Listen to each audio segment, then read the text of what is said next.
Jaffin. All right. Yeah, I mess up people's last names every once in a while, and even if they're very clear, you'd be surprised. But today, I'm for the love of sports. I'm Michael Rasile. I got my man David Jaffin here with me. David is a cool dude. He's been skirting me for a little while, but it's for good reason. It's for good reason. We finally got him on the show. David is the co-founder, or soon to be co-founder. I don't really know. We'll talk about that, of Grit Player Services, formerly of VaynerSports, as the assistant to the CEO AJ Vaynerchuk. He is also a podcast host. David, how you doing today, man? Good, Michael. Glad we could finally get on there. We got it, brother. We're live right now, so I'm happy about it. Appreciate you, man. Appreciate you. Appreciate Jake. If Grit Player Services, if that name rings a bell, we actually had Jake Miller on a couple months ago, maybe now. I don't know. Quarantine's kind of just made all these days not make sense at this point, but Jake is absolutely fantastic. So we get to talk about him. And these stories definitely do connect. You guys are roommates, as you just told me. Jake's hanging out in beautiful Colorado, so I hope the hell he enjoys out of that. But very excited to talk to you. And yeah, so I guess the first question I have for everybody on For the Love of Sports, man, is why do you love sports so much? So I really just from the jump, I was like a baseball card collector, football card collector. Never was the most talented at athletics, just being real. Always wanted to be, right? So I was like, okay, when everybody grows up, when you're literally like, I want to be an astronaut, I want to be an athlete, like I want to be a ballet dancer. It's like one of those three things. Like you got to pick one. So I picked athlete.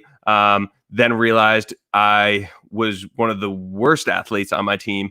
And couldn't figure out why, did frozen ropes, all that good stuff. And I was like, all right, well, I'm just going to watch all these sports. And I'm going to be know the most. And I guess really when it started was like fantasy football, like really hit when I got like that first magazine when I was in 6th grade. And I was just like reading this thing, like underlining everything.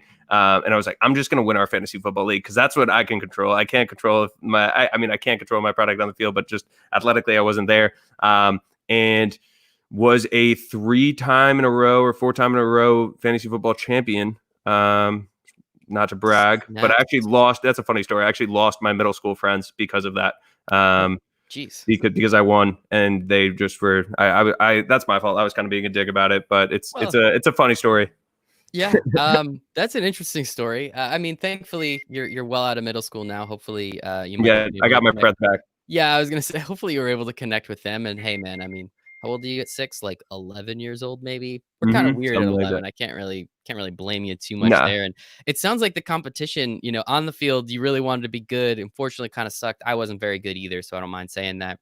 I made it all the way to JV baseball, and there you go. I had one walk-off hit. It was like the second to last game of the season, and then I didn't even show up for the last game. I was like, whatever, I did it. I'm out. We're good. I'm not playing next year. I don't care. So looking back, kind of a dick move on my part, actually, but it's cool. Again, high school's weird, man. So it is what it is. And it sounds like the competition bled over to your relationships a little bit as well if you're starting to lose friends over fantasy football. But that's some important stuff right there. So I can't really blame you. And so it sounds like, again, you were very competitive. But the one thing I do want to talk about first is how much you actually wanted to give back to people, which I thought was pretty cool. Sure. Again, did a tiny bit of research and found out you actually started a company or a nonprofit. I don't know. I'll let you talk about it. But the Gift of Music, where you actually collected musical instruments and then gave them out to people. So tell me a little bit about that. And it started a long time ago, it looks like, while you were in high school or even middle school. So tell me, I guess, where this idea came from and what came about it. So I actually was in this house, right? And I was probably 2005. So I was 10 years old when Hurricane Katrina hit. And something, I don't know, I was watching it on TV and I was sitting in my house and everything was fine in my house, right? But I'm watching TV and Hurricane Katrina is killing the city of New Orleans, right? And the city surrounding it.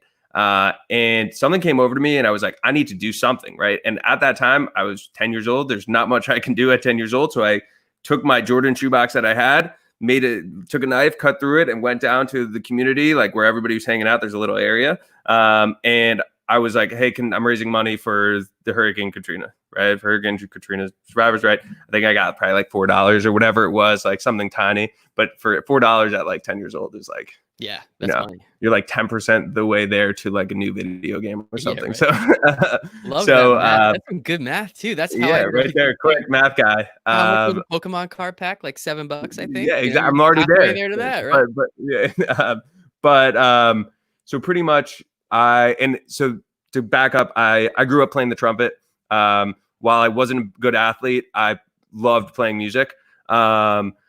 played trumpet in since third grade. I actually potentially was like thinking about majoring in music and doing that route. So music was always a big passion of mine. So my thought was, hey, how can I help these people in New Orleans more than just collecting $4 here and there? And I realized a lot of my friends had put down their instruments, right? Like I was one of the ones still playing at whatever, 5th, 6th grade. But in 3rd grade, everybody in my middle school or elementary school had to pick up an instrument. By 6th grade, half of them were sitting in the attic. So my thought was, hey, can I ask them, can you donate this instrument or your brother's or sister's instrument to me? I will find a home for them in the city of New Orleans, which I found out is the jazz capital, right? The capital of music. And started garnering a lot of instruments from local high schools through just different teachers, right? So I had like 10, 15, 20 instruments. Then fast forward like a year or two, my mom was reading Oprah magazine. She goes, Oprah's doing this big give, right? There was a show and it was a competition of people who had really good ideas that wanted to give back or already given back, but how could almost like an accelerator, right? So my mom was like, we should apply. You have to be 18 to do it. My mom was the one helping me with this project. My father was not helping me, but we were like, all right, let's enter it under my dad's name. So I fill it out. I fill out the whole entire form under my dad's name for some reason. He gets a call. He has no idea I filled it out. Hey, this is Oprah magazine. Like, we want to call you about your idea. So he calls me. What's going on? Like, I know you're doing this. You applied to this Oprah thing. He gets to the semifinals. He gets to the finals. He wins, right? So we won this sweepstakes. It was like this family sweepstakes where they would donate $5,000, right, of instruments and pair you up with someone who can help. And like a mentor. So that mentor actually ended up being jazz legend Tony Bennett. Whoa. Yeah. So it was crazy. So Tony Bennett is like, I want to help out. I think, he was doing partial for PR, but also like he cared about it. He was down at Jazz Fest at the time. So he's going to be in New Orleans. So he pinpointed this school. And right when Tony Bennett comes on, then like U2 is coming on. There's their music ride, Mr. Holland's Opus, which is a great movie. But they also have a foundation which was doing what I was doing, just on a way bigger scale. But it's in that industry, it's like everybody's helping everybody. It's not like, like their competition, whatever it is, right?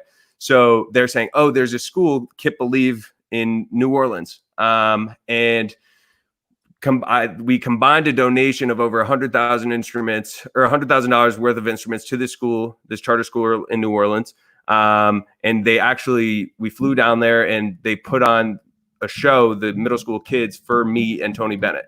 And it was the coolest experience of my life. I think I peaked then. And it was so freaking awesome. So fucking awesome, if I can curse on this podcast. Whatever, it is what it is. Dude, so did you play a concert with Tony Bennett? Like you and him? I didn't play a concert with Tony Bennett. What happened is we donated the musical instruments, and then the kids with those musical instruments put on a concert for us. Oh, okay.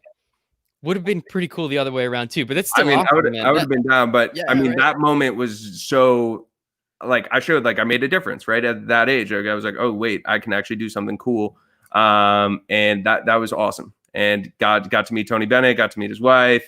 If you look up that donation, you'll see 500 articles about Tony Bennett and one about me and my dad, but it did happen, and it was super exciting. And I can't, one of probably the happiest moment of my life so far. Dude, that is so incredible. I mean, I've been to New Orleans. I've been to Jazz Fest. I've seen what it's like down there. It is amazing. I actually got to see Tony Bennett in concert. I went to the last play at Shea with Billy Joel, and Tony Bennett was there. So pretty interesting how all this stuff works. But no, man, I mean, like, so I did a little bit of research, as I said, but clearly I did not do that much research to find out that you and Tony Bennett had a concert played for the two of you and your families, obviously. But that is amazing, dude. And really the reason why I wanted to talk about that and bring that up is because, you obviously have been working at VaynerSports for a while now, moving on to a new role, which I'm very excited to talk about. But I thought the connection between giving back and what you were doing for such a long period of time, and you did this for what, like almost 10 years? You had something like that until college.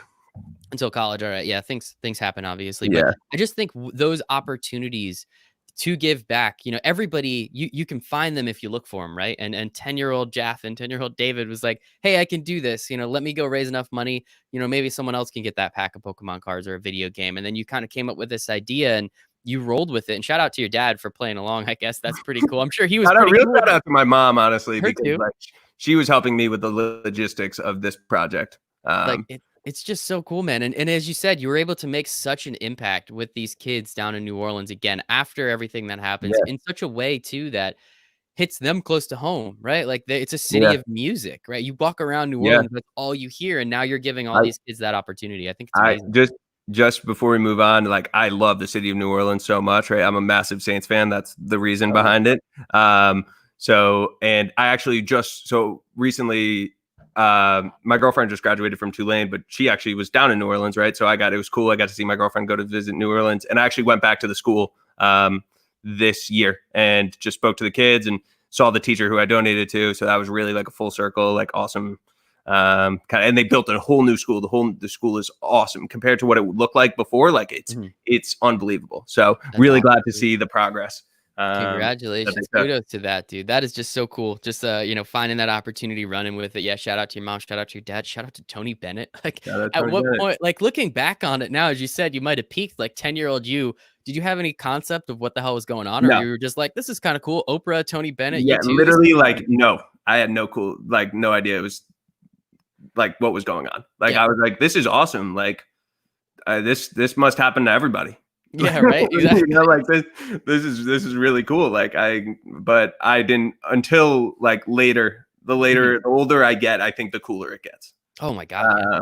It's So insane, dude. yeah, Hearing it for the first time, of course. I yeah, think that's amazing. And again, I think just the connection between, that giving attitude, that giving for mindset that sure. you've had your whole life and really what you're doing now, what you did at Vayner, I'm excited to talk about. But before landing that job at Vayner, and now I'm sure this had a pretty big portion of it, but I know that you did a lot of stuff while in school. You were working with the Syracuse men's soccer team. You were in the sports management club for a little while. So what did you do while you were in school? Because I think this part is very important for a lot of people listening, like understanding that, yes, college is fun. Yes, it's awesome. But I've been there. I know how much free time, we'll put heavy air quotes.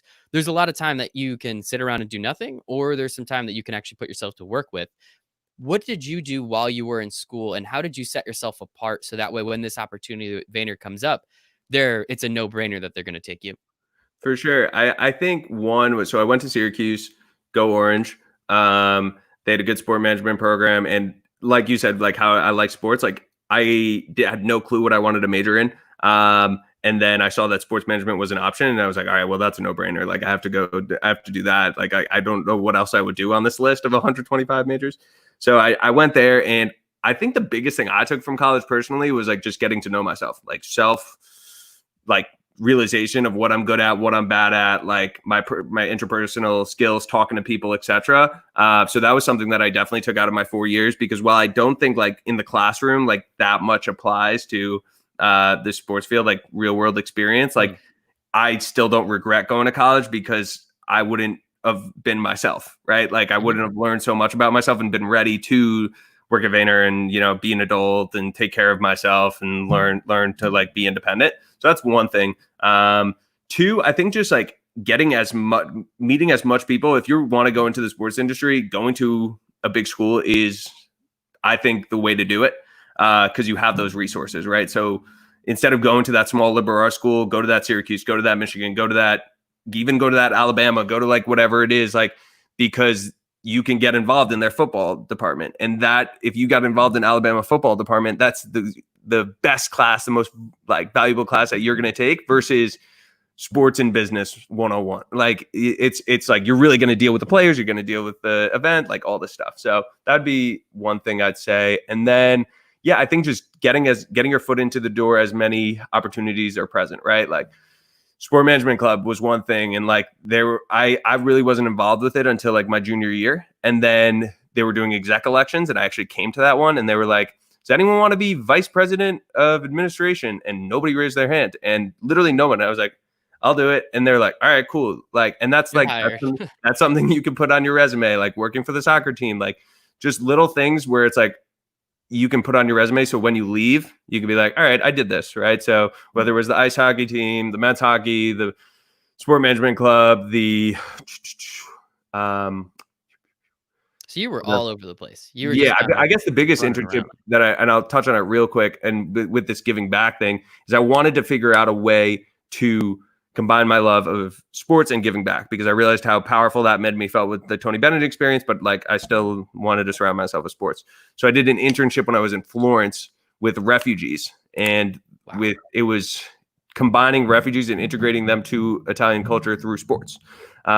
So we organized a soccer tournament, and that was super, super cool. And I learned how much sports can really tie people together, because these study abroad kids who were so like privileged, meeting these refugees who like were 24 and didn't know where their parents was, and playing a soccer game together and really understanding where they came from. And, you know, they're awesome people, right? And Italy's, that's a whole thing. The refugee problem there is insane, but it was really cool to see how sports unites people.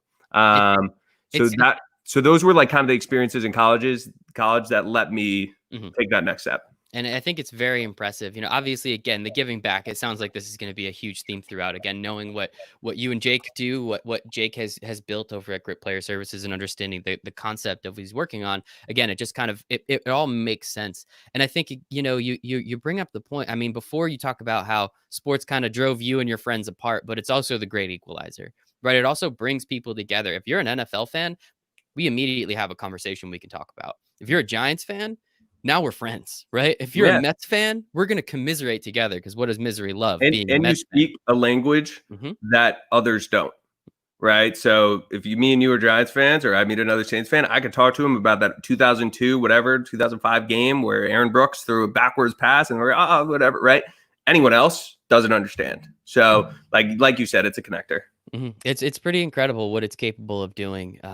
Positives and negatives, but much more on the positive front. I think it's fantastic, and it does really bring people together. And that's the weirdest part about really what's going on right now with the pandemic. I mean, it's sports has been one of the biggest topics throughout it, and we haven't really had anything. I mean, this past weekend, last weekend we had the first golf event in 100 days or whatever. We've had some soccer, of course, but here in America, what are we really worried about? We're worried about football, a little bit about baseball, and the NBA coming back. So I think it's that weird aspect that it's still bringing us together in some capacity, even though it's not on. And I think that Mhm. part's really important. And we're still seeing what those good and great things are. So as you said, you did a lot. You gave back a lot. You're in Italy giving back to refugees. You hang out with Tony Bennett at Oprah and YouTube and give back to people down in New Orleans. Were you a Saints fan before that, or I how did that wasn't. happen? I So I guess. didn't really have an NFL team. So Okay. I was always a fan. Like I guess, like I was like, oh, I like the Giants, I like the Patriots. You're like, this is when I was like 12 Yeah. or 13, whatever it was. So like, you really didn't like have to pick one. But I think the main thing was my parents aren't big sports people. My family are big sports people. So there wasn't like a bloodline team being forced down my throat. So that's when like I went to New Orleans, saw the city, saw the music ties, like saw the love of the city. Like if you love New Orleans will love you back. Like that's just so true. And I think it's a city like none other. And I also kind of liked being a sports fan where nobody, Yeah. like, I'm It's a the little only Saints different. fan a lot of people know, and it's kind of cool. It is nice. I have a buddy who's a Raiders fan, another that's a Jaguars fan, another that's a Rams fan. And again, it's just kind of just because, I guess it's Yeah. makes things a little more interesting than just talking, as you said, that common language between Giants fans. At least we're fans of the NFL, which I think is Mhm. important. And so with all of this, it definitely makes sense how you were able to land with VaynerSports. And so you landed in college, if I'm not mistaken, if I have my timelines right. You landed as Mhm. an intern, business development intern there. Mhm. How quickly was this after the announcement of VaynerSports did you get that position? Because it was kind of like all of It a was sudden, all it was right, bang bang. yeah, Like, so they announced it. So what happened is my father is kind of good fortune, right? My dad was going to this dinner and he was like, I'm going to this dinner. Like, check this out. The CEO of VaynerSports, the sports guy, is going to be there, right? At that time, I had no idea who Gary was. But he was like, check out who this guy is. And I did some research and I'm like, oh, AJ's a really impressive guy. And I'm like, Dad, like, I'm not going to be, I'm at school. If you could see, they'd never had met each other or anything, but he's like, if you could, and this is actually with the Crohn's and Colitis Foundation, which, mhm, so my yep, dad was going to it and I was like, Dad, if you could get his email, just say you have a son in college looking for internships. Like at that time, like just taking reckless shots to get an internship. And AJ said to my dad, "Yeah, we're launching this thing. We haven't had interns before. Like I'm gonna need an intern. Like good fortune, good timing. Like can he email me? So I emailed him. And this is right, I guess, like a couple months into VaynerSports. Really grassroots for them. That's awesome. I love that. Taking reckless shots. How would your dad do your dirty work for you, man? I love it. I respect Well, the hell out of it. I literally was just, I need to get an internship this summer. Like, I'm going to apply 50 places. I'm going to apply to 100 places until I get an internship. Here's an opportunity. Dad, can you see if you could get me an email? And he was able to come out and get that email. Making your dad sign up for Oprah shit, making your dad get my dad, we should get him on the podcast. Fuck me. Dude. There you go. That would be awesome. But no, I think it's really impressive. And again, just it is that just one shot. You never know when it's gonna come. Eminem never lied, man. Eminem has never lied to me, and I think that part's pretty important. So what is that initial internship like? I mean, obviously AJ's coming from this gigantic company where they, work with all these incredible people. And now he's starting, as you said, this more grassroots opportunity. He's just getting into the sports market. They kind of were there a little bit with VaynerMedia, VaynerX before, but really now taking advantage. What was that like? I mean, what were those first couple months on the job? That's got to be crazy. I mean, it was like, welcome to the show, right? So like I went from interning the year before at Rockland Boulders, which is a below A single A baseball team selling tickets. And then all of a sudden I'm in Hudson Yards and like, okay, like, and this is like a gorgeous office. They got so much going on. Gary's like taking over the world here. Like AJ's trying to grow VaynerSports to take over the world there. And I didn't realize that. So I actually had 2 internships lined up. So I had one with VaynerSports, and the second one was with Austin Never Foundation, which is kind of like Make-A-Wish in Seattle. I was on the record, it's fine. I was 5-10 times more stoked about the Seattle one. And just because I love traveling and I love giving back. And that was like kind of those 2 passions. And I was like, but my parents were like, we're not sending you out for 4 months to Seattle. Like, we're not paying for that. Like, no, you're not doing it. If you want to do it, you could do the back end 2 months. So, all right. I get to VaynerSports and I see what they're cooking up there. First week, like, AJ, can I extend my internship the whole summer? Like, I'm going to throw away the other internship. Like, the culture that they have at Vayner, they have like, you walk in there and you're like, something magical is happening here. And it was an experience, like a feeling that I had nowhere else. And I remember one moment when like, they were like, oh, we're going to help you plan for the SB's party. And I was like, okay, cool. Like, and in my mind, I'm thinking SB's parties means we order pizzas and we go to like one of the rooms and like I'll order pizza and we'll plan and I'll get decorations, whatever it is. And they're like, oh no, it's in LA. We're going to have Post Malone die. And I'm like, what? Like, okay, like this is crazy. Like whatever is going on here, like I need to help. So I interned there and I figured I made it like my 4-month thing. I was like, I'm going to put my best foot forward. If there's a job, great. If not, like I'm going to kick myself if I don't.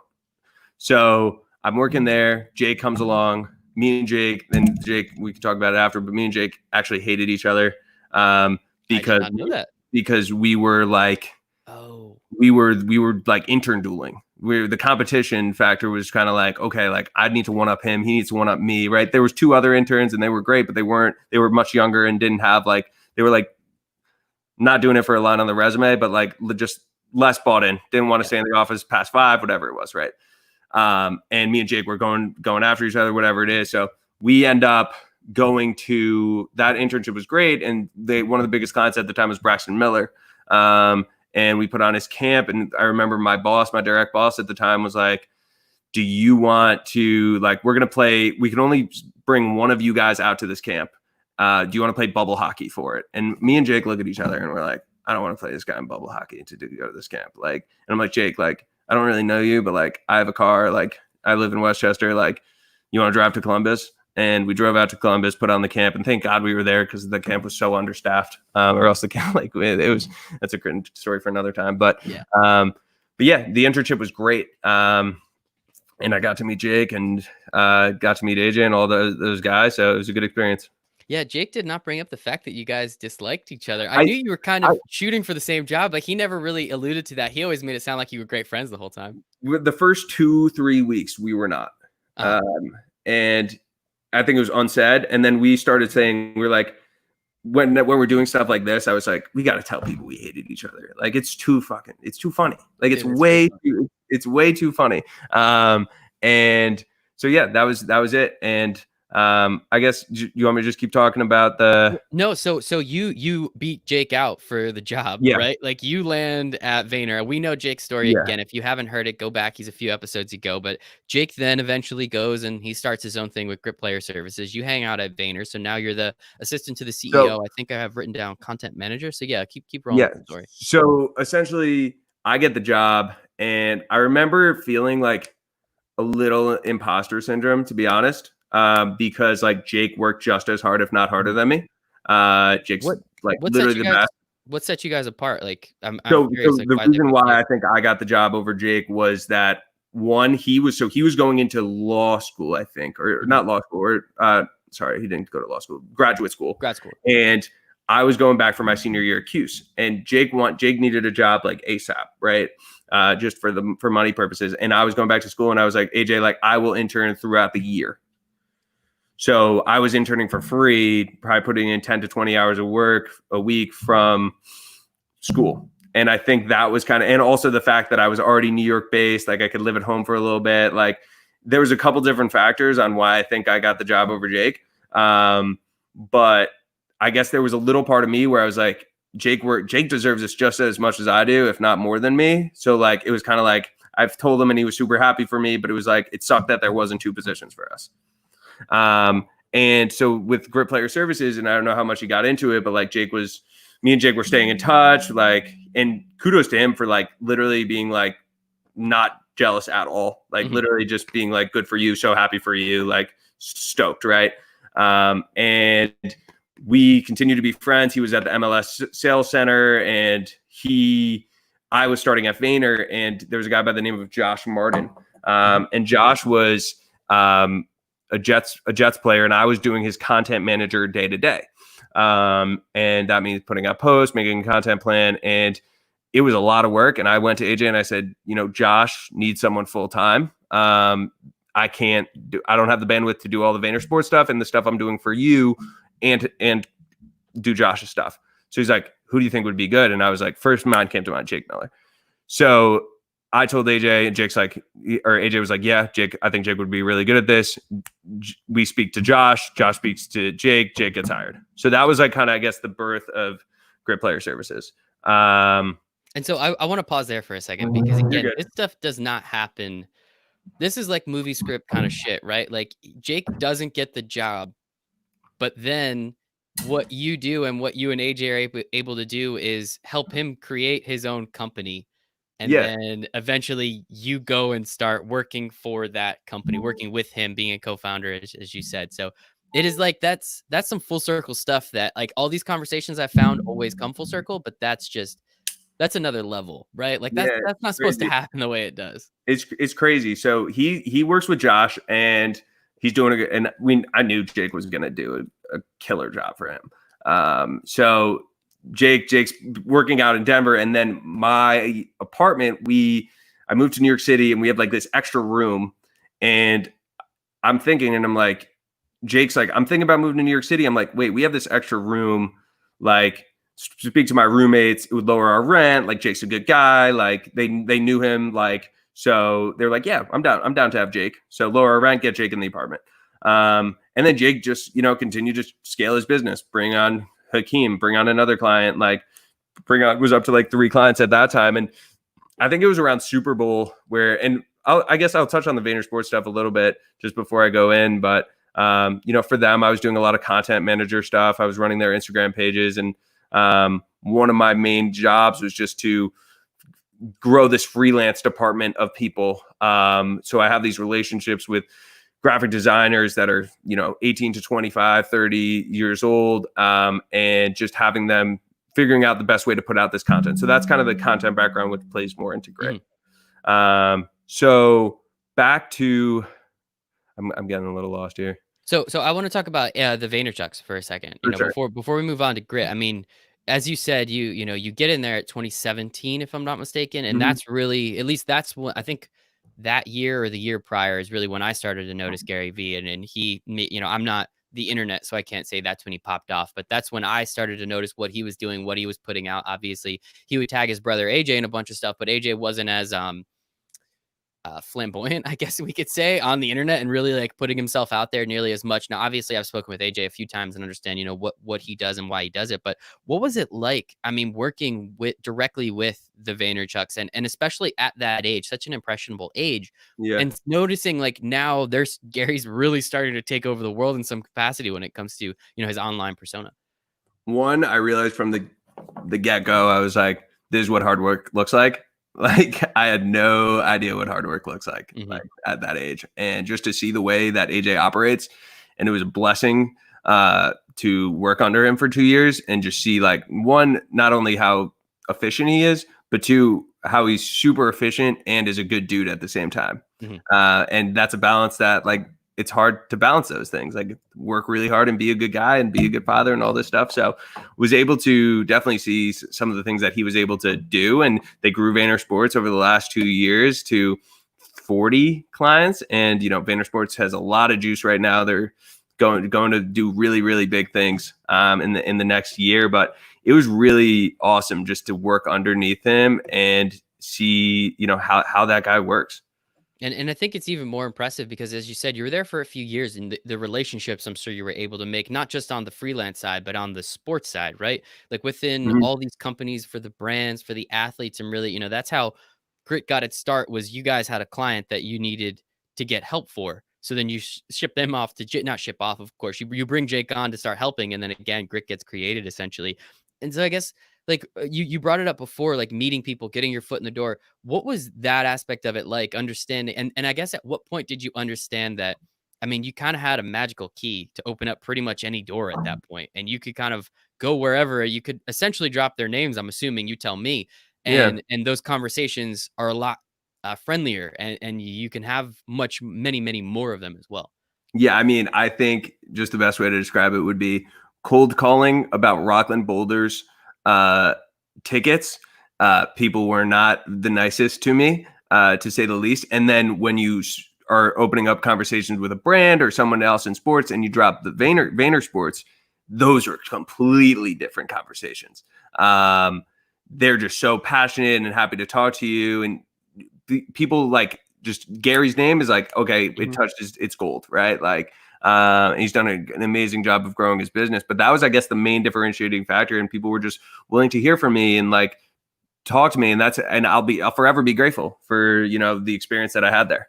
Yeah, and I think it's fantastic. So I guess, I mean, as you said, the juice there is very fantastic. They're doing some incredible things. They already have 40 clients, obviously going to continue. I've spoken with some of the agents over there and it's just some of the other people on the team.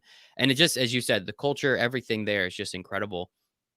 What, like, I guess, Jake and you are good friends, but the fact that you had this incredible position at VaynerSports, I mean, what was the deciding factor to say, you know what, I kind of want to go off and help my buddy out a little bit? Yeah, I mean, quitting your job during coronavirus is rule number one not to do. Yeah, I Uh, would top of the list, towards the top of the list. I don't know if it's number yeah, one, but I definitely mean, towards the top of the list. I'm definitely in the minority on that, but I think it was you know, at Super Bowl last year, I was speaking to Hakeem Velez, and he was telling me about what Jake is doing for him. And I think at that moment, I kind of got a little jealous. Like, to be real, like Mhm. that was the first time I was jealous of Jake and what he was working on. And I was like, because what I was working on was great. It was more marketing stuff. It was more corporate. I realized quickly I didn't want to become an agent. Just the world is, back to giving back, right? Like the reason why I loved VaynerSports was because, and I knew I didn't want to become an agent because I was like, I've heard bad things. The college actually that I went to was David B. Falk, which is Jordan's agent. And he spoke to all of us and he told every single one of us not to become an agent. And he Well, explained 10, 15 different reasons why. So I kind of took that as pretty good advice not to do that. And then this opportunity came up at VaynerSports, and they were the good guys fighting the good fight in this kind of agency world. But I realized like my value prop and Jake's value prop probably isn't as an agent, but is more on this content side and having these guys leverage their platforms, right? It's especially while they're still playing is crucial because as stupid as it sounds, an Instagram platform or an Instagram profile with 100,000 followers, a TikTok profile with 1,000 or 100,000 followers is an asset. mhm. Like that's something like you can literally show a brand and they will pay you, right? Like it's not like no bullshit, right? Like it sounds stupid, but like it's a real asset. It's like having a house. Like it's literally like having a car, right? Like you can sell those and you will Make make money. money. So realizing that was key, and then just realizing that there's a need. All of Jake's business that we were talking about, and we would always joke, "Oh, it'd be so funny if you joined Grit, right?" It'd be like, no, I'm not doing that, right? Like, I'm not working for Jake, or working with Jake. With Jake, yeah. And then like, I guess it just came to me that all of his business, I realized, was inbound. He didn't have a sales department, right? Everybody's coming to Jake, or not everybody, but all his clients have come to him with a need, right? And the agents aren't really filling that need because it's very hard to do that for 40 clients. Like, it's just like on top of the marketing stuff, right? And on top of the legal and all of their initiatives, right? Like most agencies don't do something like that. They might do it for the top 1 or 2 guys, right? Like who really are killing it, but not the lower level guys. And that's kind of when I realized like there's a real opportunity here. Yeah, and I think it is, again, what Jake has been able to create, and again, I can't get over the fact that you help him start this business by giving him that first lead, that inbound lead, right? Like someone came to him and said it was you, but somebody goes to him and says, "Hey, this person needs help. I think you're able to fill all these problems and solve what you need to." He creates a business, and as you said, you kind of got jealous. Like it Yeah. sounds like fun. I follow all the people that he works with, Yeah. and I talked to him. I think I spoke with him the other day. I think he might actually be out in Sedona right now, hanging out in He Arizona. just got back. Yeah. He took Did. a little Hopefully break. He deserved it. hopefully I gave him a restaurant if anyone's ever out in Sedona, Elote. Fantastic place. I've been there, and I'm actually taking a 2-week vacation. No way. Like in between kind All of right. VaynerSports and Grit, and I'm going back to Sedona. Great So place. I yeah, hope he enjoyed it. So I'll have to follow up with him. I think absolutely fantastic stuff out there. But no, man, I think it's great, and then so now coming onto the team, what, as co-founder, working with Jake, not for him. Jake's a good dude. I probably wouldn't mind working with or for him or with him. I think he'd be yeah. a great boss. But so I guess what is your role going to be? What are you going to be doing? And are you, as you said, quitting your job during a pandemic's probably not at the top of the list, but are you worried? Are you excited? Like, what are some of those emotions that you're feeling? Because it has to be a little So worrisome, right? yes, a little bit. I would Mm, be lying to you if I said completely no, but almost completely no. Because I'm going to learn so much wherever this journey takes me. Wherever, if Grit is in the ground in a year, knock on wood, I don't think it will be. Like, I will have come out of coronavirus, became a co-founder, realized what the hell happened, failed miserably, right? But learned so much from it, right? That like that'll be so much knowledge that I can bring to my next job or whatever it is, right? So I think that's worst case scenario, right?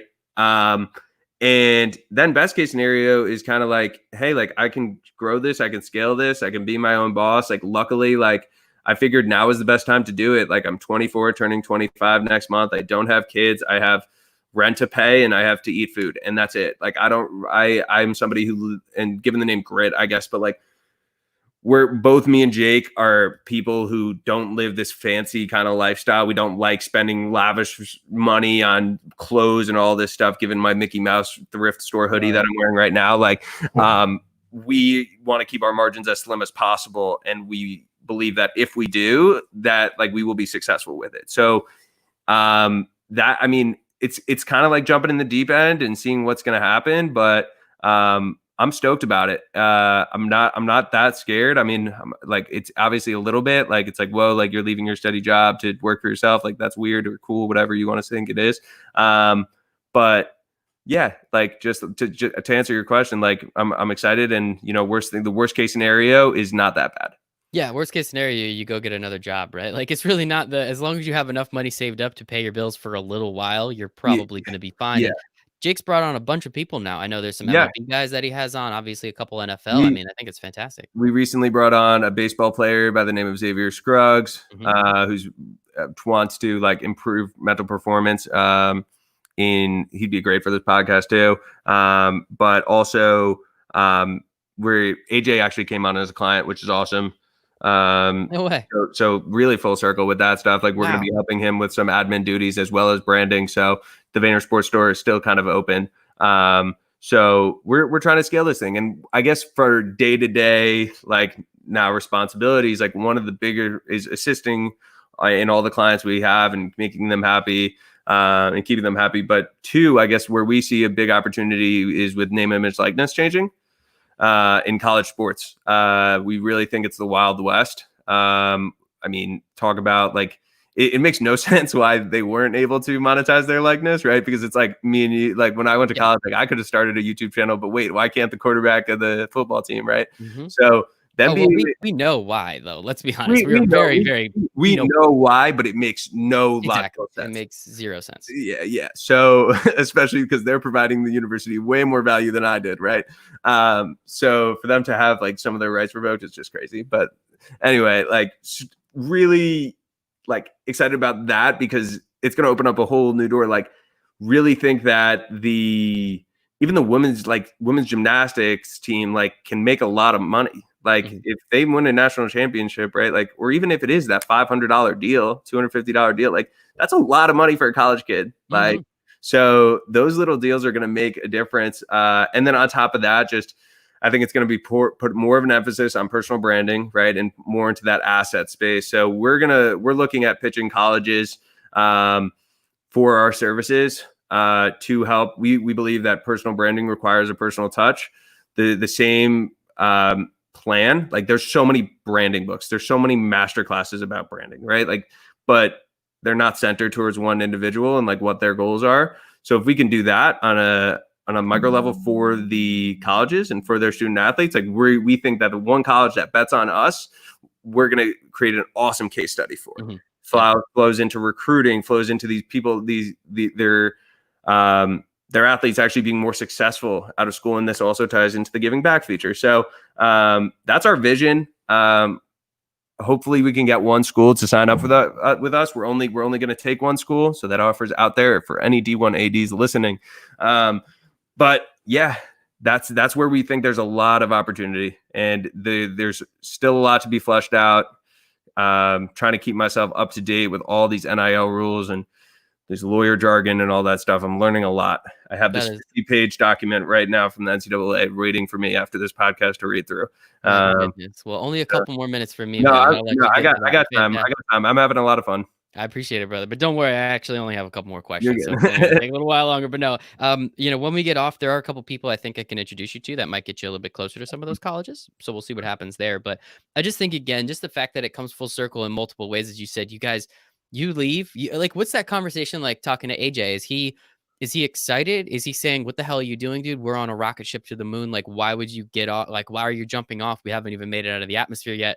But clearly there was something there because you bring him on as a client. I mean, we don't have to get into super intricacies, but how does that conversation go about? And did he come to you and say, "Hey, I understand you're leaving, but now you can manage my shit"? Like, how does that work? So I will say I was much more scared about the conversation with AJ than I was even leaving.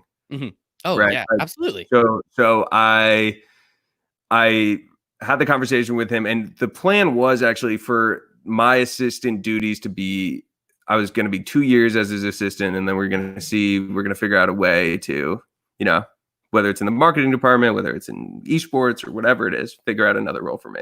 And we had our conversation like 6 months ago. And he's like, when you transition out, like, you think Jake would be a good fit?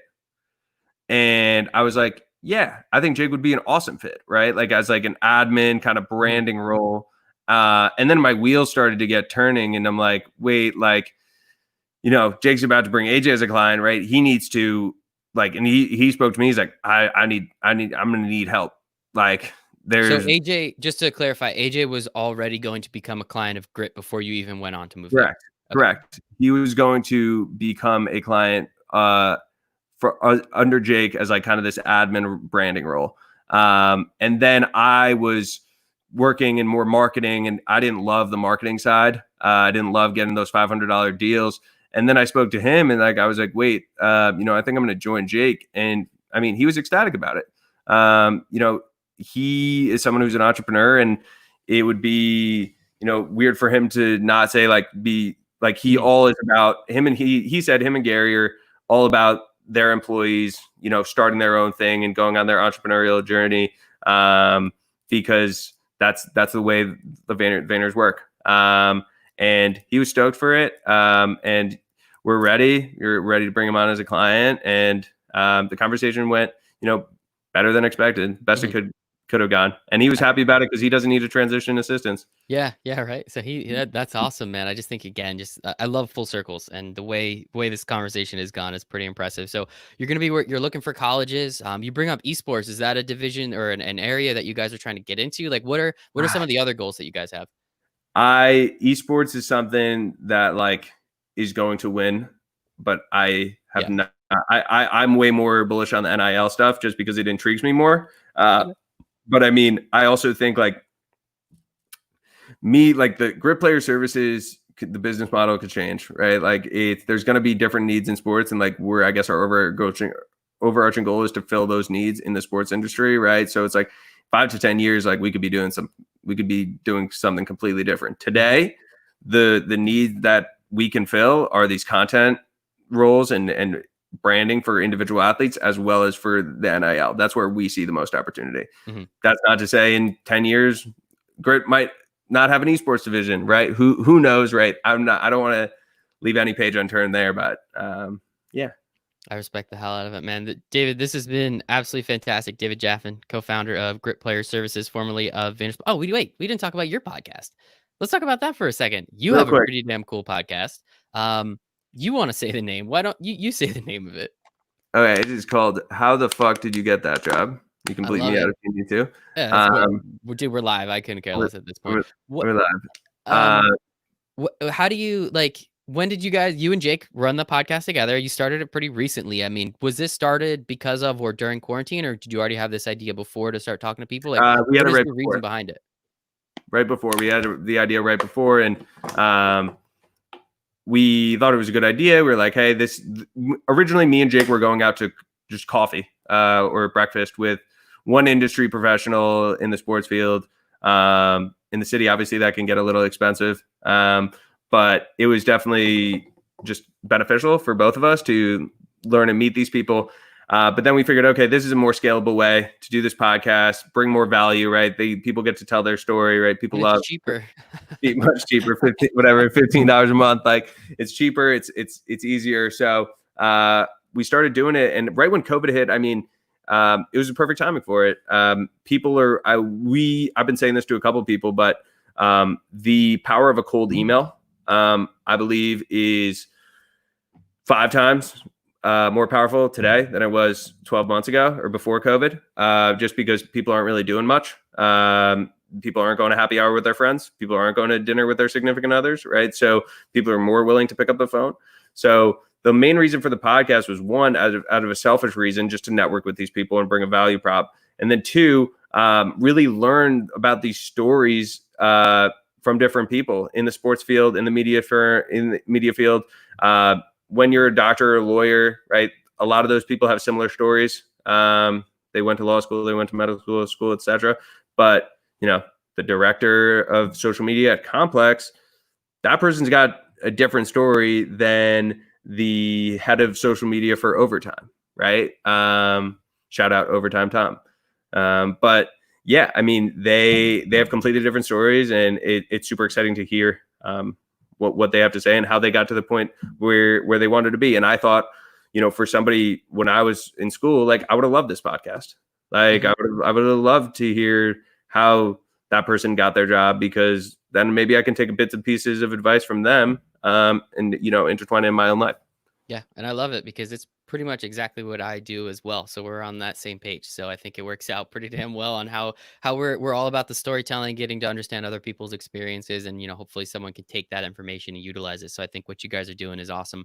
You and Jake on that show, and that link to that will be in the show notes, so everybody can go check that one out, because I'm sure they had a blast. But David, appreciate your time, man. You've had some pretty cool guests on that one too. So hopefully you guys continue to do that. But David Jaffin, co-founder of Grit Player Services, formerly of VaynerSports, is the assistant to the CEO. Not a single Office joke in there, just because you don't watch The Office. So everyone, hopefully go to his Twitter page, which I'll put in the show notes.